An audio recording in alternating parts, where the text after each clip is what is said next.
بہت ساری کمپلین آتی ہیں, مفتی صاحب بچہ اعتکاف میں بیٹھا, تبلیغ میں گیا, بہت نیک بن کے آیا ہے, اب گھر میں کیسٹ چلی ہوئی ہے اس کی, ہر وقت نصیحتیں کر رہا ہوتا, یہ مت کرو, یہ مت کرو, یہ حرام ہے, یہ حلال ہے, یہ ناجائز ہے, یہ جائز ہے, گھر کا ماحول خراب کر دیا ہے.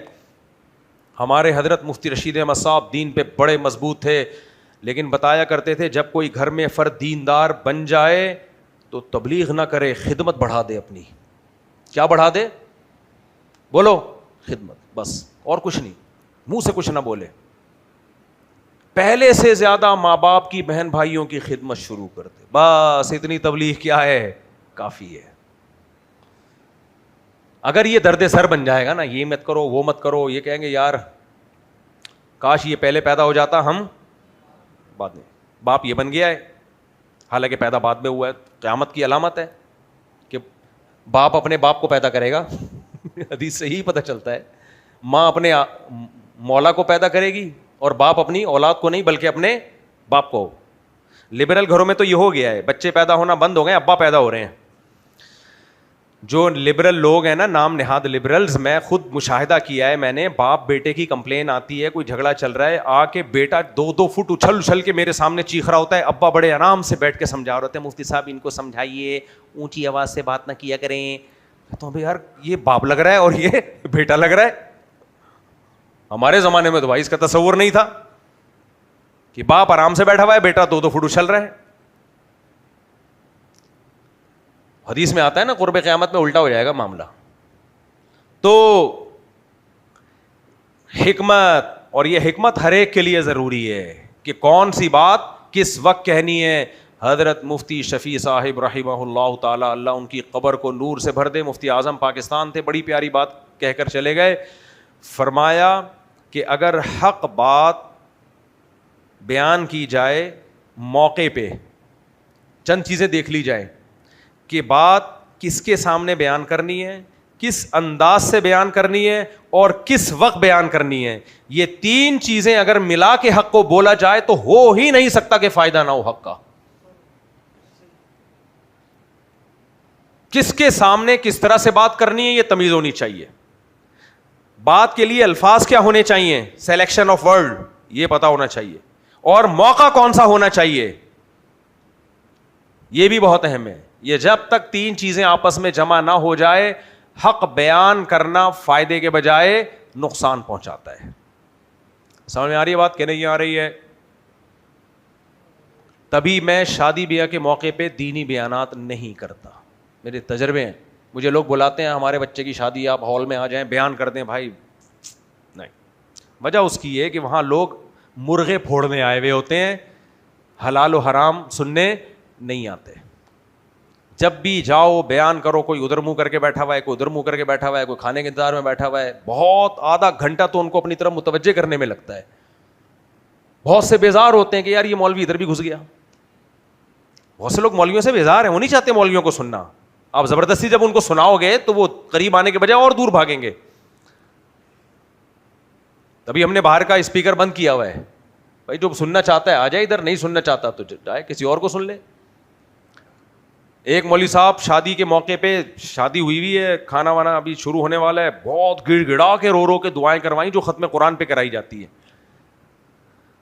وہ مولوی صاحب نیک آدمی ہے, ان کے تقوی پر مجھے اعتراض نہیں ہے, یقیناً ہم سے زیادہ نیک ہوں گے وہ, لیکن یہ موقع رونے دھونے کا نہیں ہے. سب تیار ہو کے آئے ہوئے ہیں, ادھر خواتین چھمک چھلو بنی ہوئی بیٹھی ہوئی ہیں, اور ادھر جو ہے مرد سوٹ ٹائی میں سب تیار ہو کے کھانے کا انتظار ہو رہا ہے, دولہا دلہن کو مبارک باتیں چل رہی ہیں, اور ادھر گڑ گڑا کے جیسے ختم قرآن پہ گناہوں کی معافی پہ رو کے.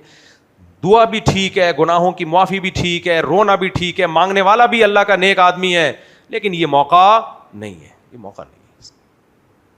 شادی بیاہ کا موقع خوشی کا موقع ہوتا ہے. پہلے زمانے میں دلہن رخصت ہوتے ہوئے روتی تھی, اب تو وہ بھی گیا. بہت کم دلہنیں جو رو رہی ہوتی ہیں. ایک 50-50 آیا کرتا تھا ہمارے بچپن میں, اس میں دکھایا گیا کہ دلہن رخصت ہوتے ہوئے رو رہی ہے, ہاں ہاں ہو ہی کر رہی ہے, اور پورا کیمرہ بن رہا ہے, وہ جا رہی ہے, تو کیمرہ مین نے بولا وہ ریکارڈنگ کا بٹن دبانا بھول گیا تھا. تو لڑکی کی ماں نے اتنا, دلہن کی ماں نے ڈانٹا, بغیر تو اتنی مشکل سے میں روئی ہوں اور ساری میں نے ایکٹنگ کی ہے. دوبارہ سے لاؤ اب اس کو. یعنی اس میں یہ دکھاتے تھے کہ یہ بھی ڈرامے بازی چل رہی ہوتی ہے. پہلے زمانے میں دلہنیں رویا کرتی تھیں کیونکہ باپ کے گھر سے باہر کبھی ان کے قدم تھے نہیں. ابھی بھی روتی ہیں پردے دار گھروں میں, لیکن بڑے گھروں میں کیا ہو گیا, پہلے سے سیٹنگ ہے, شادی ہو چکی ہوتی ہے, پھر ایک فارمیلٹی پوری ہو رہی ہوتی ہے. ہم سنا کرتے تھے کہ دلہن اپنی شادی میں ناچے, یعنی یہ مثال دی جاتی تھی کہ یہ تو ناممکن ہے, لیکن لوگ بتاتے ہیں اب یہ بھی ممکن ہو گیا ہے. دیکھو جب بڑے بزرگ کہہ کے چلے گئے ہیں کہ جب حیا ختم ہو جائے نا, حیا شرم, تو جو چاہے کرو. بہت سی چیزیں شرم سے کی وجہ سے, نبی صلی اللہ علیہ وسلم نے فرمایا الحیاء جزء من الایمان, حیا ایمان کا ایک حصہ ہے. عورت کی سب سے بڑی کوالٹی تھی اس کی شرم اور اس کی حیا, وہ ختم تو بس اس سے بڑا فتنہ کوئی نہیں ہے. وہ حیا تھی تو بیوی شوہر کی فرما بردار بھی ہوتی تھی. آج کل کہاں فرما برداری چل رہی ہے. جمشید نے اپنی بیگم کو کچھ بولا, بیوی کہتی ہے وہ جمشید شٹ اپ. وہ میں نے بتایا تھا نا فراز شٹ اپ. ہمارے ایک جاننے والے آرمی میں کیپٹن تھے, وہ کیپٹن سے سب لوگ ڈرتے تھے, بارڈر پہ جاتے تھے ٹھیشن ٹھیشن, اتنی بہادری. وہ تھوڑے ماڈرن تھے, انہوں نے اپنی بیگم کو پہلی رات میں بتا دیا کہ دیکھو میں فراز میرا نام ہے. بھائی کیپٹن بہت سارے فراز ہیں, کوئی کیپٹن فراز یہ نہ سمجھے کہ میری بات ہو رہی ہے, میں تو 20-25 سال پرانی بات کر رہا ہوں.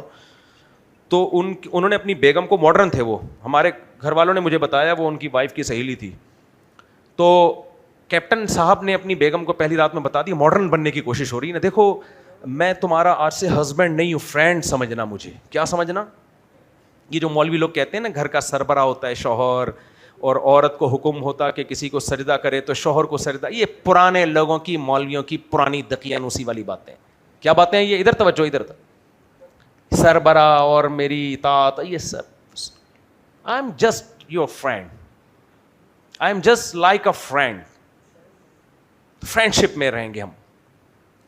تو کیسے رہے ہیں؟ ان کے گھر سے آواز آتی تھی, وہ بیچارہ کیپٹن بارڈر پہ آگے آگے ہوتا ہے, اور وہ سارے اس کے جو ہے نا, وہ فوج میں ہوتا ہے کہ خطرناک جگہ پہ بھی کیپٹن اپنے ماتحت کو بولے نا جاؤ, اور وہ نہیں جائے تو اس کو شوٹ کرنے کی بھی اجازت ہوتی ہے. اتنی اطاعت ہوتی ہے جنگ میں کیپٹن کی. اور کیپٹن کی بیچارے کی گھر میں بس. تو کیپٹن صاحب بیگم سے کہہ رہے ہیں کہ کچھ بات کی, اور بیگم کی آواز ہمارے پڑوس تک آتی تھی, او فراز شٹ اپ. اللہ بچائے, کافی ٹائم ہو گیا. پھر انشاءاللہ سنتوں کے بعد